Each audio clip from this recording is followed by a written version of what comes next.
All right. So tell me, what professional organizations are you affiliated with or other tax preparers? And is that a good thing for your tax preparer to be affiliated with these organizations?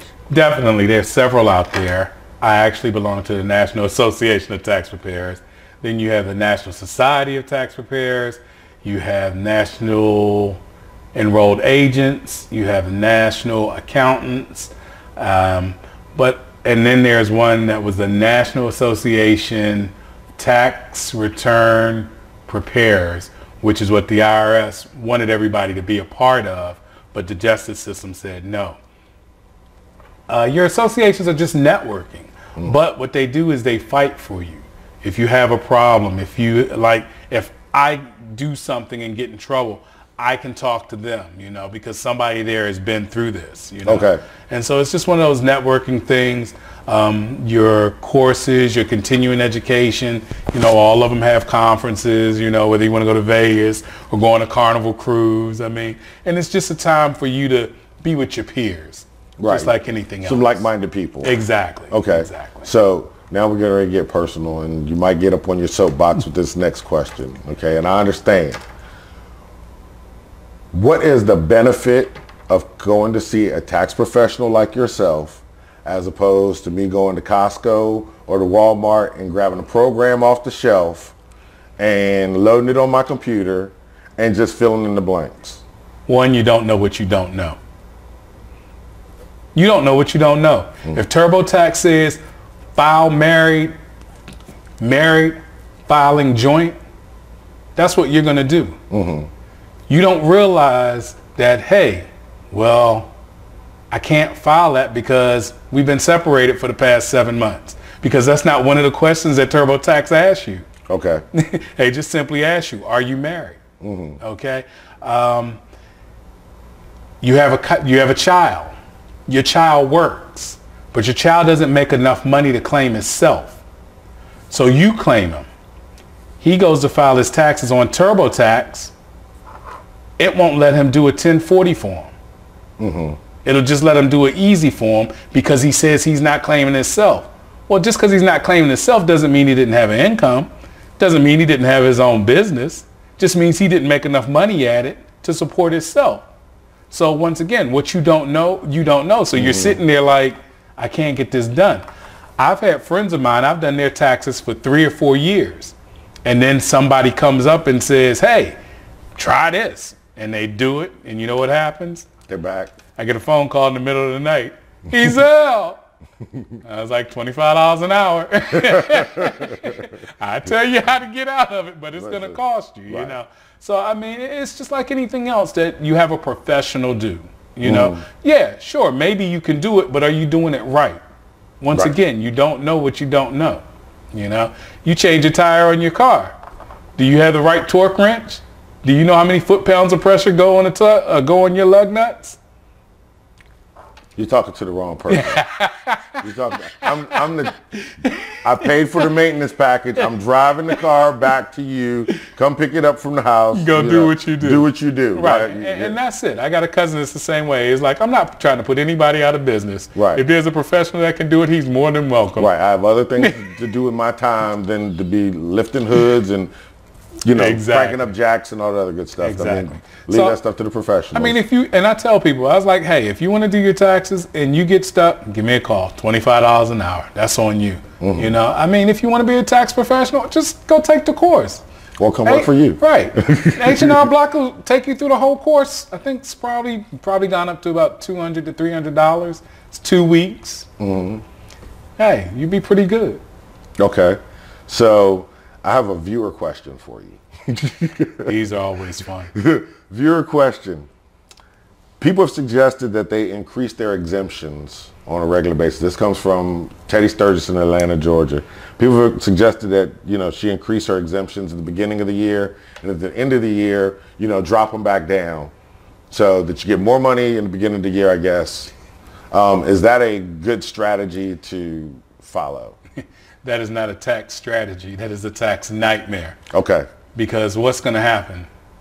You're going to forget the norm, and you're going to be filed 9 or 99 exemptions for the whole year.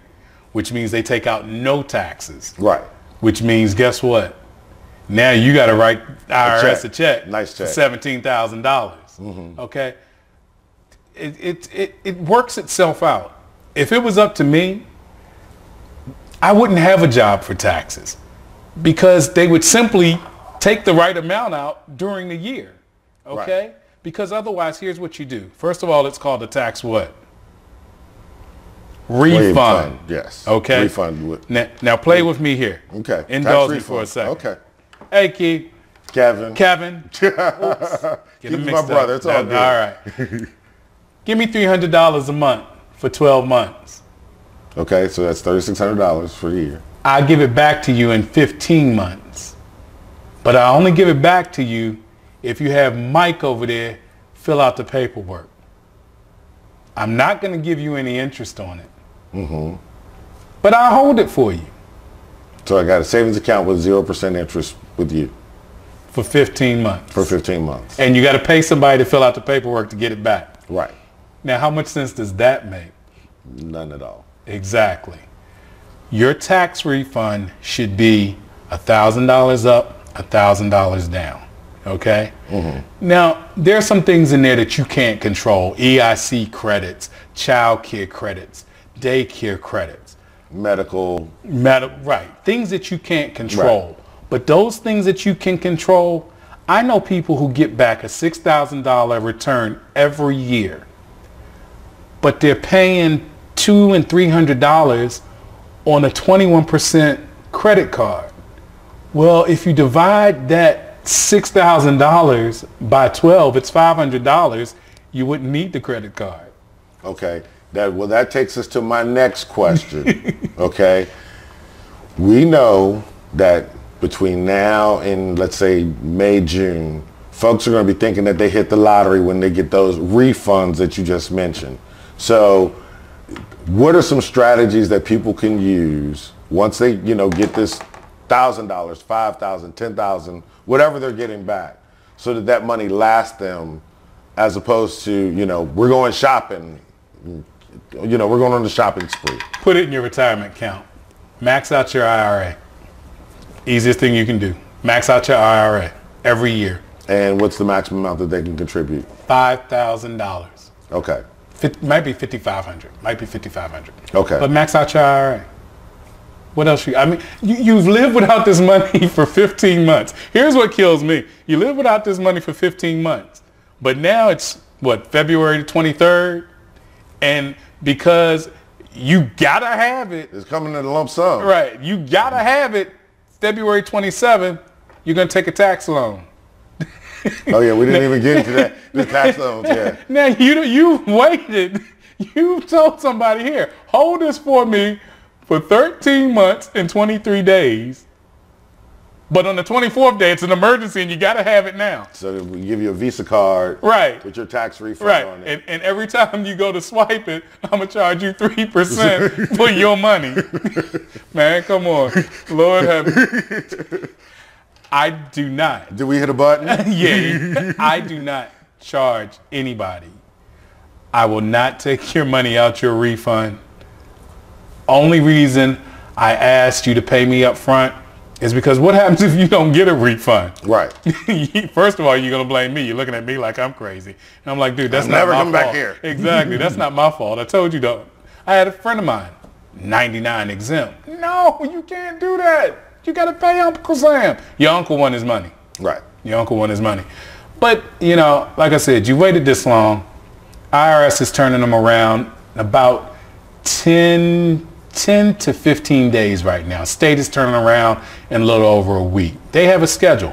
What's posted on Friday should be back to you the following Wednesday or Thursday. Now, also, I don't know if they've retracted this, but this doesn't have anything to do with Maryland, but in the state of Minnesota, they stopped taking TurboTax for the state returns. Yes, what happened was there was a glitch in TurboTax. Somebody wormed in there and hooked them up pretty nice. Yeah. Exactly. So they stopped using it. And that's one of the things. And I'm not saying it can't happen with the software I use, but I'm going to have the answer. Right. When you call TurboTax, they're going to give you a canned answer. Well, you know, Mr. Send us, and you're gonna have a little bit of a problem. Right. Most tax preparers that you go to, and I'm not even going to say all tax preparers that you go to that have a PTIN have a certain knowledge level, and they know what to do given a bad situation. It's just that simple. Okay, so PTIN is required in the state of Maryland. Yes. Okay, just making sure. Because like I said, a lot of folks are running around here getting... It'll be mandated this year. This is like the grace period year right here. Okay. So in 2016, but going to 2016, you will have to have your license. You will have to have a PTN with the federal government to do taxes in the state of Maryland.